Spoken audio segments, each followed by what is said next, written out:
The sets. In the east, the swell pulses. The sets come on.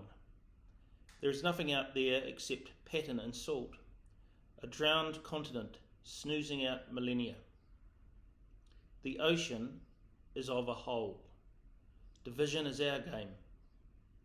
After the storm, silence and inspection. Unrecognition. Slough and crush. Branches compiled in bone heaps. The low sun brushes evening skirt, a soft hum on my skin. A sense of other futures flows through me. I tread parallel to skittering foam, alone with the sea I imagine as female, and find a thin contentment. Malachite shallows, encoded for latitudes where light bleaches away the ache of life. Simpler now to walk into the day, into unlived possibility. I dream of loss as freedom, but blood speaks. I am still, after everything, human, because fine bones and a glance across a loud room can say enough. This is so close you could touch it. There is not much time, and soon enough comes rest. I wish these demands would forsake me. My heart and balls and guts tangled helplessly in the murky business of the world. Distant raging darkness beyond the line of the horizon makes the ocean tremble. And so the sets come on.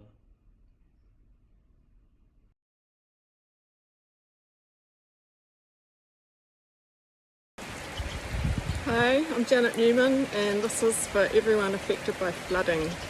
Sponge and slate. The countryside has been transformed from a sponge to a slate. Herbert Guthrie Smith. Granny Smith's skins repel tap water in my kitchen sink as the shed's roof sloughs the rain off beside the broken guttering. It has been coming down all day, cut channels in the hard green skin of the hills. Up north, a farmer has videoed a hillside sliding like slate off a roof, breaking in on itself at the seat of the gully where a flash stream scours the tin pan plain. The sudden current dissolves the earth like the brown sugar in my bowl, hoses the lax batter into the risen river.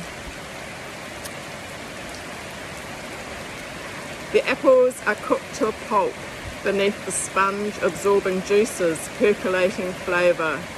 I dig my spoon into the pudding topped with a scoop of ice cream, watch the country melting.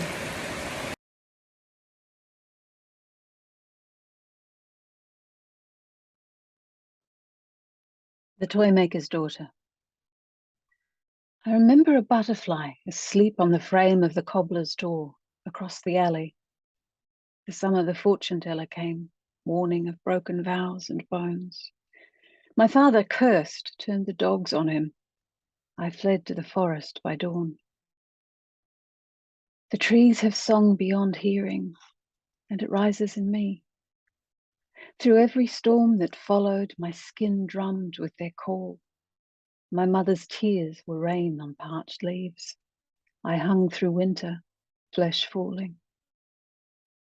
I remember the candle she lit in the window, fat as the moon, smelling of pine. How the wick danced with its burden of flames. How her hands shook when he took to me. When I see her now through bare branches, her grief is an artist's fancy. The trees have taught me to weather, to bend and sway and drive my roots deep.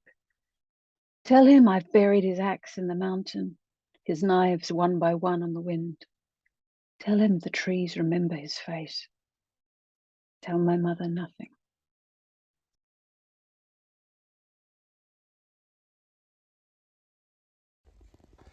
From Ghosts, Otago University Press, 2021. To live in a telephone box.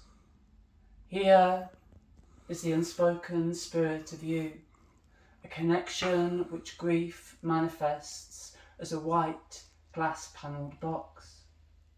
Vault open to the receiver, raise to invoke the spectre of what was and will never be said. And if it voices anything, it is loss, our communion with a severed line, as if the dead stand in another place, always on hold, awaiting our call. And when we're put through to all the things we've held on to, because we can't hold on to you, there's such release, like rain, like the sky cleansed of storm. Still we imagine the weather, why, what, where, and if. Still we imagine all uncertainties, ancestors unknown, disembodied names written in letters from the past. Soon the earth will call back, the voices of the buried will rise up, songs of refrain. Until then, all this revealed here strengthens the weight of silence, the ghosts of conversations lost, the secrets long kept. So, lips pursed, deadened, we steal to listen, as if tuning into a misplaced frequency, eternal in our waiting for this, for you to say hello, to say our names.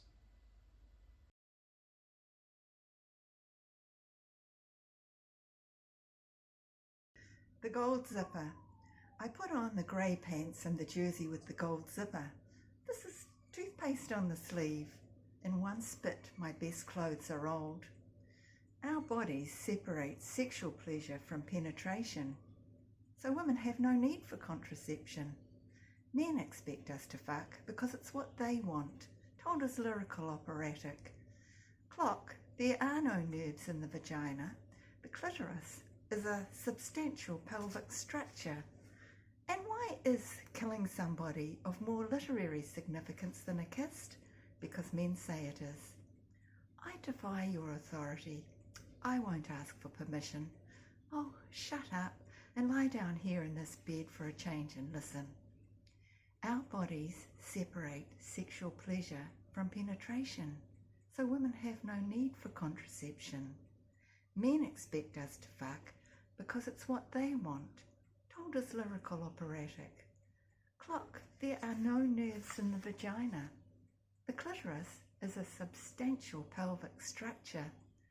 And why is killing somebody of more literary significance than a kiss? Because men say it is. I defy your authority. I won't ask for permission. Oh, shut up and lie down here in this bed for a change and listen. I put on the grey pants and the jersey with the gold zipper. This is toothpaste on the sleeve. In one spit, my best clothes are old.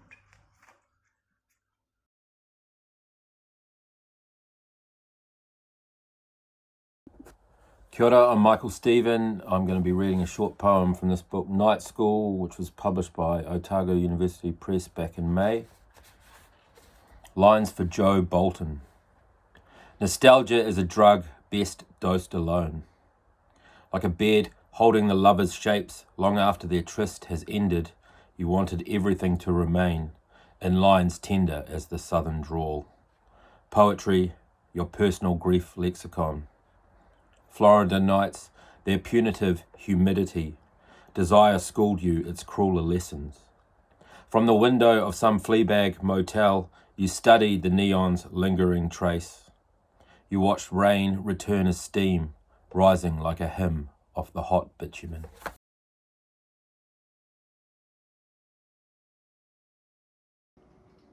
Quite a number of my poems recently have been celebrations of people who can do good things with their skills and their influence. There's one, for instance, about a dentist who did a very good extraction for me on my birthday. Another one about a plumber who rebuilt a garden tap for me. This one celebrates my father-in-law, Jim Woods, who cleverly rescued me from a self-inflicted injury a few years ago. It's called A Steady Hand. "Hold still, this will hurt," you said, as you pushed the point of that dry fly lodged in my lip right through, until the barb stood visible to snip off with your side-cutting pliers. The hook extracted, you leant back, relieved we were no longer too close for comfort, a right distance between us restored again. Relieved, but disappointed your son-in-law had failed to see it was no day for fishing, till a wayward gust made me my only catch. "Where were you? At the Willows? I suppose the river's pretty clean, but if you're worried, we'll put a dab of Stockholm tar on it. But then your wife might not be impressed." I was the one to be impressed that day by your steady hands, no-nonsense surgery, neatly performed with pliers from the car shed, and no word of reproach ever spoken.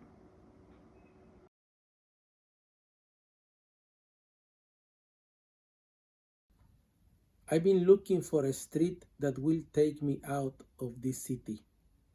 But you don't want me to go. You are fine here, you say, with trees and stars that are familiar, and your mother who can barely walk, and your father who is still alive.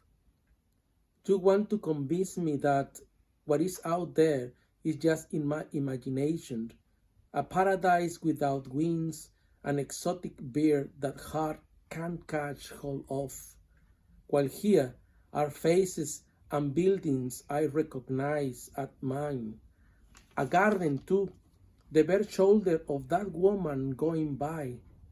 I've been looking for a street that will take me out of this city, a rope that will propel me, though I don't know if leaving you might just be a way to flee myself, a way to come back to you once and for all.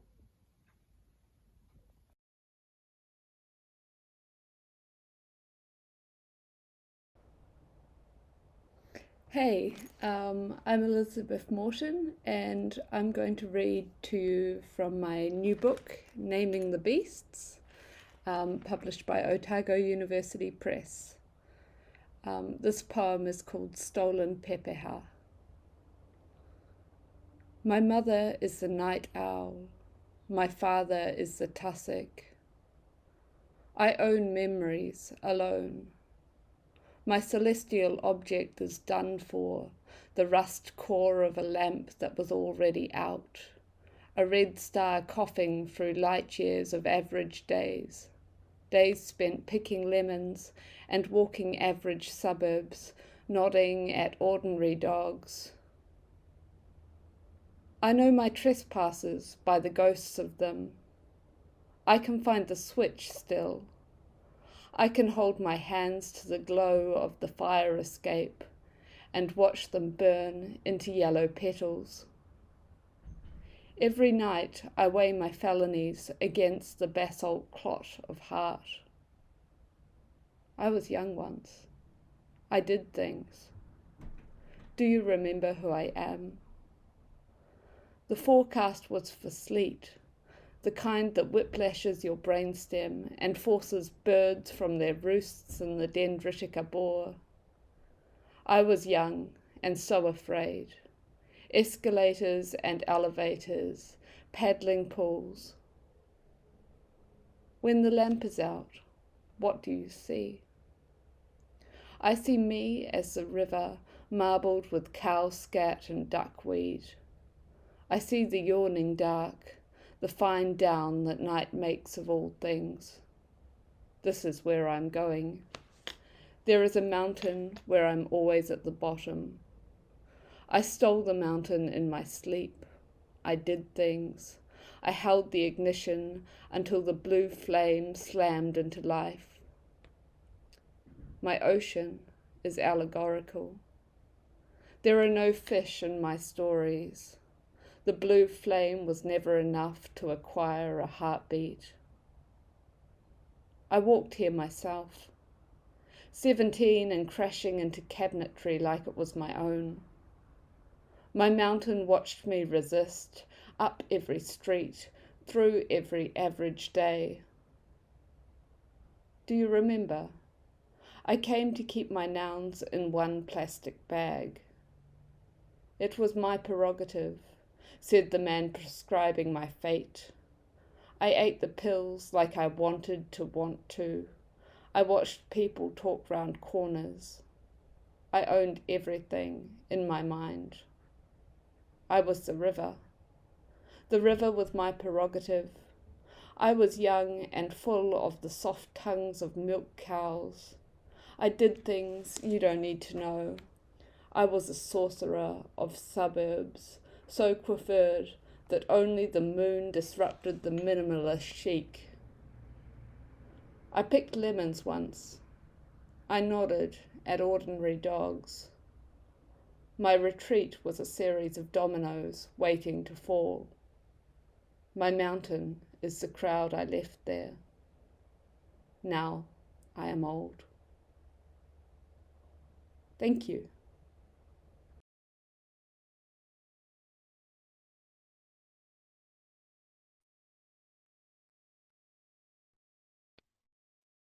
Prompted.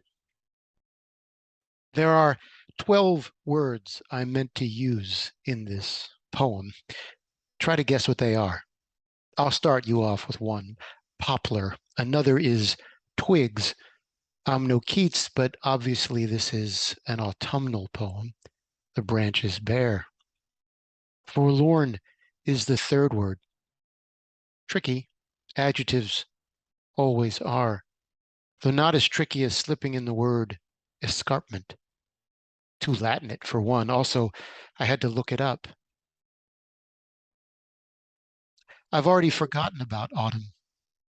I'm thinking about your easy laughter, the crease it carved in your otherwise unworried forehead, the church next door ringing 10 o'clock mass while we scarfed our French toast, the poplar in full flower.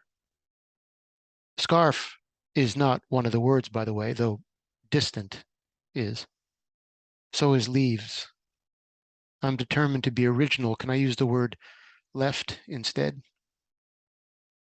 Actually, there was plenty of autumn to go around. Amnesia, another word I meant to use along with laughter and crease, is as often self-inflicted. An escarpment is formed when the Earth's crust fractures. This might be an opportunity to use my third to last word, rock. But first, think about the metaphoric reverberation of a word like escarpment. This is not just a way to use the penultimate word, reverberate. I mean, really think about its reverberation in our lives, yours and mine. If it helps replace earth with world, then remove the too particular crust. There you are. Finally, the word tongue. There are many obvious ways to insert tongue into a poem about you. This isn't that sort of poem. This is the sort of poem where we imagine how you'd read this if you still lived with me in the house by the church with the poplar shedding its leaves in sudden small eruptions like laughter.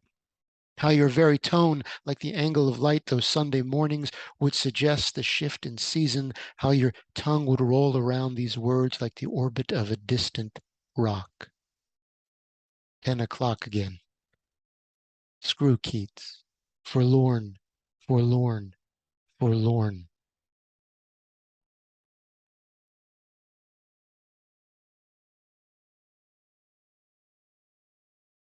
Rolling. As heard on Radio New Zealand Morning Report, you know what matters? What really, really matters? I'll tell you what matters. What really, really matters. What really matters. That's what matters. That's what matters. What really, really matters. Now I've told you what matters. It matters that I've told you what really, really matters. I said no then. I'm saying no now, and I'll say no tomorrow. No yesterday, no today, and certainly no more tomorrow.